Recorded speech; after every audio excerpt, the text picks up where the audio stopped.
Hi everyone, it's me, Darlene. I am back with a follow-up to my previous video. I will link to that video down below.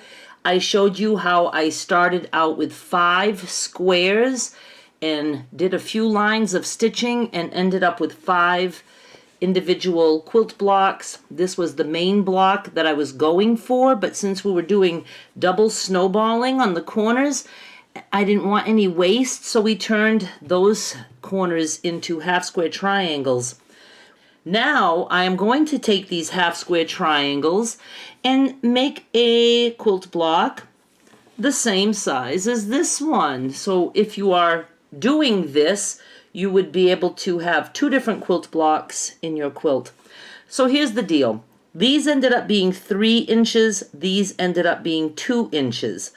There are a million ways that you can put these together, but I've decided to go with this. I have the florals both pointing in, and then these little green florals pointing in. Now I have to build these 2 up to be the same size as this. This is 2 inches, this is 3 inches, so I need an extra inch, and we need to add a ½ inch for seam allowance. So I need an 1.5 inch piece of fabric right there. So I cut some strips, and I decided to go with this big floral. I just thought, I don't know, I just think it would be cool. We're going to find out. And again, we have several ways we can do this. I could go ahead and sew this on here and then sew this one on here, but I have to remember that it's this edge that needs to touch this fabric. So let's just make it easy. And I'm just going to cut a piece, but I'm going to be a little bit generous. And I'm going to, let's pull this down here. I'm just going to sew this one to this strip, like this. That one's ready. And then this one to this strip, like this. And then we can just trim the excess. I did that to both of these, and now I'm just going to trim to make those even.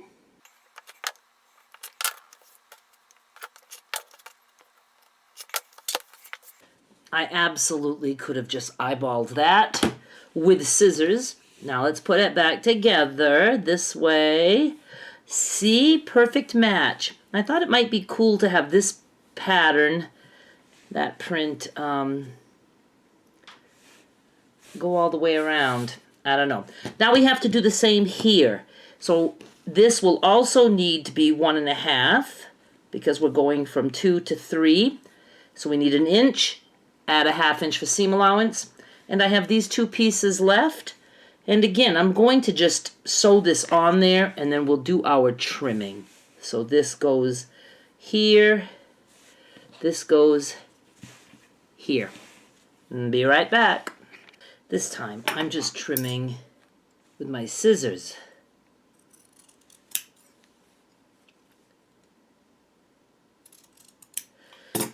And I didn't quite get to this size. I don't know why. My seam allowance must have been not good, but that's okay, because we can trim, and you'll screw up too, so like that. Now at this point we could still change our minds and maybe do something like that or whatever, but I'm sticking to what I did in the first place. Now I'm going to sew this into a 4-patch. Ooh, should I add sashing instead? See, I haven't really thought past this point. No, I kind of like that to look like, ooh, look, it's got like a diagonal thing going like this. I didn't even realize that. All right, absolutely, I'm just sewing those 4 together. This came out really nice.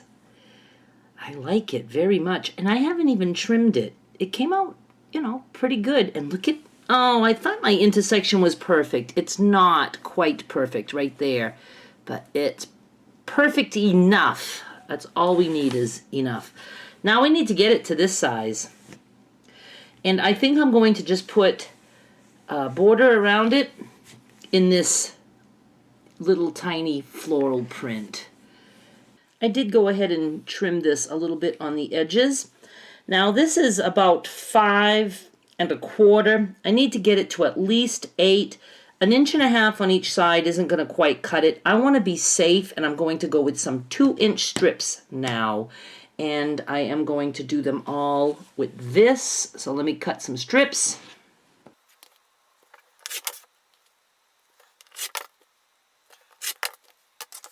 I'm going to start top and bottom, so I will just go ahead and make a generous strip there and a generous strip here,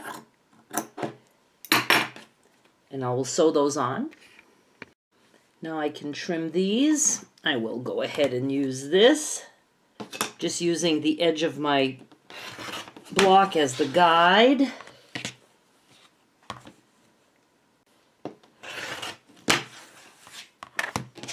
Now I need a strip here and here. Once again, we shall trim generously, and I'll put those on. I'm done. I really love this. I just think it's so cool that it was made, you know, using bonus half-square triangles that most times we just see people, you know, trim that and toss. And it's so easy to do a half-square triangle when you're snowballing because you're just sewing an extra line. It's, oh, I just love it. So this is what it looks like. I'm not absolutely thrilled with the extra large border around it, but let me move some stuff. I have like fabric everywhere. That's why I'm like all like just close to you. I can't move anything. Because see, this one now looks a little bit naked, but I think if you were to sash, I would sash with this strip color. You know, it'll work. And again, you don't have to do what I did. You could have spread these little half-square triangles out, do whatever you want. But I really like it, and, you know, it obviously would go in the quilt because you're using the same prints and all that stuff. So, I guess that is about it. I'm going to take some pictures. I hope you enjoyed. I hope that you like, you know, saving the corners when you snowball and getting those little bonus half-square triangles. And like I said before, you could have just put those in a box and use them whenever you want. Or if you don't want these two things together, you can have a quilt like this, and you can have a quilt like this. You know what I mean, Jelly Bean? All right, I'm going to take some pictures. Thank you so much for watching. Please subscribe, and I will be back with more soon. Bye.